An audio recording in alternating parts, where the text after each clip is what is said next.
Welcome to Mint Customs.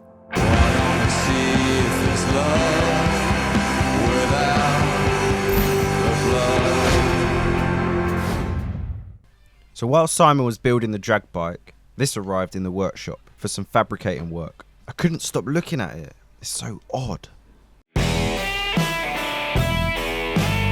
I've been working with Mint Customs for 2 years now, and I've managed to avoid taking the responsibility of my own project. But now I have my own bench and workshop key. I think it's time. And I know what bike I want. That's hot. Alistair, look at this. Wait till you see this. This is a 1985 BMW R45. Yes, I know it's the smaller engine, but who needs a big engine when you're a good rider? I think the thing that attracted me most to the whole bike was the fact that I knew nothing about it. And it was so odd looking. The shaft drive, the motor configuration, everything about the bike was odd. I made some measurements, checked that everything worked, and then me and Alistair stripped everything off it I didn't need.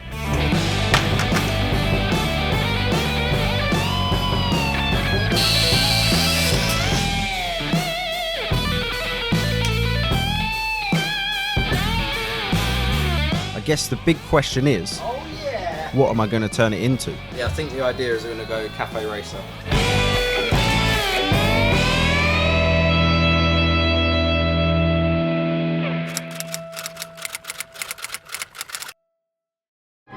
Cafe racers were born in the 60s, with the ultimate goal of doing 100 mile an hour on public roads. Cafe racers were small, light, minimalistic motorcycles with drop-down handlebars and spoked wheels.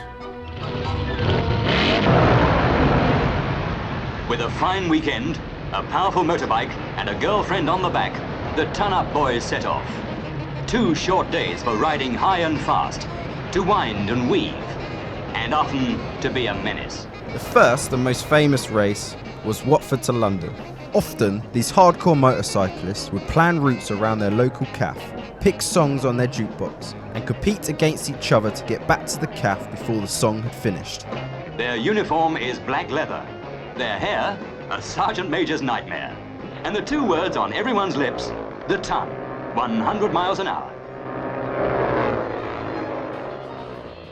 Just a few miles up the road from where the original cafe racers began, I'm turning my very German 80s ex-police bike into the finest cafe racer we've ever made, I hope.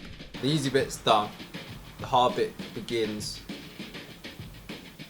now.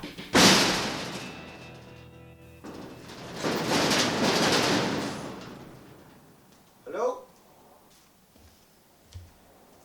It's 7:04 in the morning. I'm the first here today, and that's never happened before. Yeah, you lazy bastard. Guess we better make some tea and get on with some work.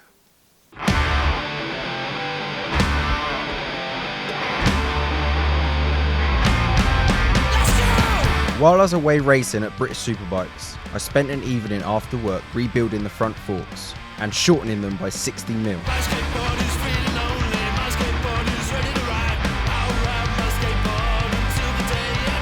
Lowering the front end this much will improve the handling and give it that cafe racer look. Back at the Mint workshop, the front end went back in and I focused on the subframe. The old one was junk, so I made a whole new one from scratch.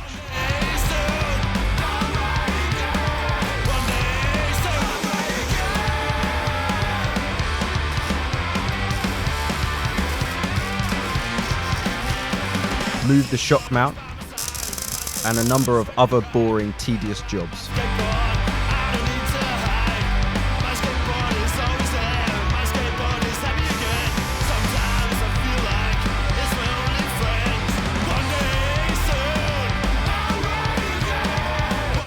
I had my doubts, but I think this bike might actually turn out really fucking cool.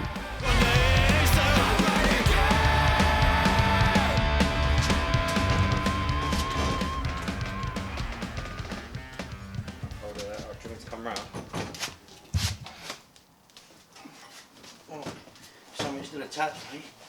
Oh, wow. cable tie over there. Oh my god. Cable tie, you kill me.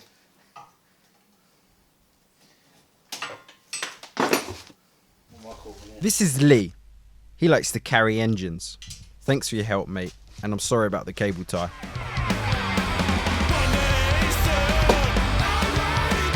Now the bike is completely in bits. I'm going to clean and prep everything for sandblasting, paint and powder coat. I'll see you in the next episode.